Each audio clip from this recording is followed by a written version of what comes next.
প্রায় 50 বছর ধরে চিকিৎসা পরিষেবা, প্রাথমিক চিকিৎসা নিয়ে প্রশিক্ষণ ও সাধারণ মানুষকে স্বাস্থ্য পরিষেবায় সচেতন করে চলেছে সেন্ট জন অ্যাম্বুলেন্স অ্যাসোসিয়েশনের মুর্শিদাবাদ জেলা শাখা। এবার তাদের সুবর্ণ জয়ন্তী বর্ষ। 5ই জুলাই রবিবার বহরমপুরে সেন্ট জন অ্যাম্বুলেন্সে একাধিক কর্মসূচি নেওয়া হয়। গুণীজনদের সংবর্ধনা, রক্তদান শিবির থেকে শুরু করে নতুন ভবনের দ্বারোদ্ঘাটন করা হলো। সেন্ট জন অ্যাম্বুলেন্স একটা বিশ্বব্যাপী সামাজিক সংগঠন। মুর্শিদাবাদ জেলা কেন্দ্র আজকে 50 বছর অতিক্রান্ত করেছে। সেই উপলক্ষে আমরা এই সেন্টারে আজকে 50 বছর পূর্তি উৎসব পালন করছি। বিভিন্ন অনুষ্ঠানের মধ্যে দিয়ে 80 বছরের ঊর্ধ্বে মানুষ এসেছেন, তারা এখানটাতে তাদেরকে গুণীজন সম্বর্ধনার আয়োজন করা হয়েছে এবং আজকের এই সমগ্র অনুষ্ঠানটার উদ্বোধন করলেন সেন্ট জন অ্যাম্বুলেন্সের রাজ্যের প্রাক্তন সম্পাদক সম্মানীয় মানবেন্দ্রনাথ মণ্ডল মহাশয়। আমাদের রক্তদান শিবির, এই রক্তদান শিবিরে আমাদের শতাধিক ডোনার আজকের এই শিবিরে রক্তদান করবেন এবং প্রবীণ শিক্ষক তরিৎ ব্রহ্মচারী মহাশয় তিনি আমাদেরকে একটি ঘর করার জন্য অর্থনৈতিক সাহায্য করেছিলেন। তার এই সাহায্যে আমরা একটা ঘর নির্মাণ করেছি এবং আজকেও সেই ঘরটার দ্বারোদ্ঘাটন করলাম। এদিন অনুষ্ঠানে অংশ নিয়েছিলেন সংগঠনের প্রাক্তন রাজ্য সম্পাদক মানবেন্দ্রনাথ মণ্ডল, বিশিষ্ট চিকিৎসক ডাক্তার নির্মল সাহা, বহরমপুরের বিধায়ক সুব্রত মৈত্র সহ বিশিষ্ট ব্যক্তিবর্গ।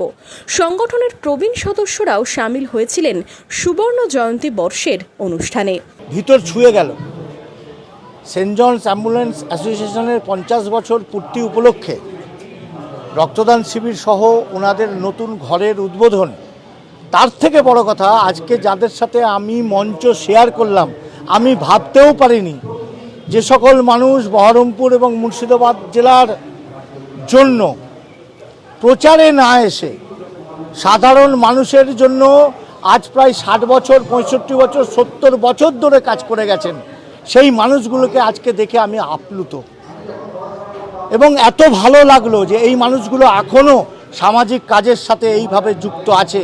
ইনারা যাতে থাকে, কারণ বর্তমান সমাজ অবক্ষয়ের মধ্যে দিয়ে যাচ্ছে, সেই সমাজে এখনও ইনারা বিরাজমান। ইনাদের দরকার, ইনাদের প্রয়োজন। ইনারা না থাকলে আগামী দিনের সমাজ নষ্টের দিকে যাচ্ছে, সেই নষ্টের থেকে উত্তোলনের জন্য ইনাদের দরকার।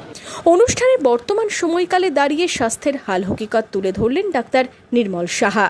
মানুষকে স্বাস্থ্য নিয়ে বহরমপুর সেন্ট জন অ্যাম্বুলেন্সকেও আরও এগিয়ে আসার বার্তা দেন তিনি।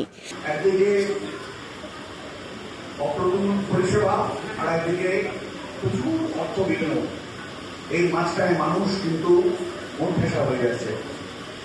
এর মাঝখানে আমি মনে করি স্বাস্থ্যসাথী, আয়ুষ্মান যেগুলো হয়েছে, এগুলো কিন্তু মূলত আমাদের স্বাস্থ্যকে অনেক বেশি ক্ষতি করেছে। স্বাস্থ্যসাথী না থাকলে এত রোগী হতো না, ইন্স্যুরেন্স না থাকলে এত রোগী হতো না। কি বলছেন, একটা স্বাস্থ্যসাথী এত রোগী মানুষ বেঁচে গেছে, ভুল। তাদের দেশের গরিব মানুষ মনে করেন বিনা পয়সায় কিছু পেলে তারা প্রলোভিত হয়, তারা মনে করেন বিনা পয়সা দিচ্ছে, নিয়ে আসি, হরিণ লুটের মতো। এবং হাসপাতালে বহু মানুষ আসেন, তাদের মনস্তত্ব এটা, বিনা পয়সায় জিনিসটা নেব, এবং সেই নেওয়ার লোক করে হাসপাতালে আসেন, বিভিন্ন রকম কথা বলেন, যারটা কোনো রোগের সঙ্গে কোনো মিল নেই। মানসিক অবসাদের জন্য, প্রলোভনের জন্য আসেন এবং প্রতারিত হন, ভুল ওষুধ খান এবং শরীর খারাপ করে। ওষুধই মূল এবং অগ্রসর মূল জায়গা যেখানে মানুষের রোগ বাড়াচ্ছে।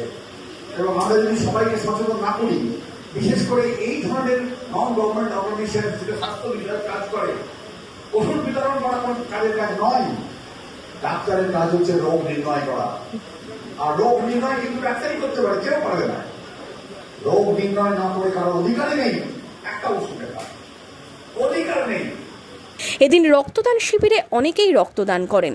আগামী দিনের স্বাস্থ্য ব্যবস্থার হাল ফেরাতে আরও উদ্যোগী হওয়ার শপথ নেন সেন্ট জন অ্যাম্বুলেন্স অ্যাসোসিয়েশনের সদস্যরা। Bureau report, imagine community media.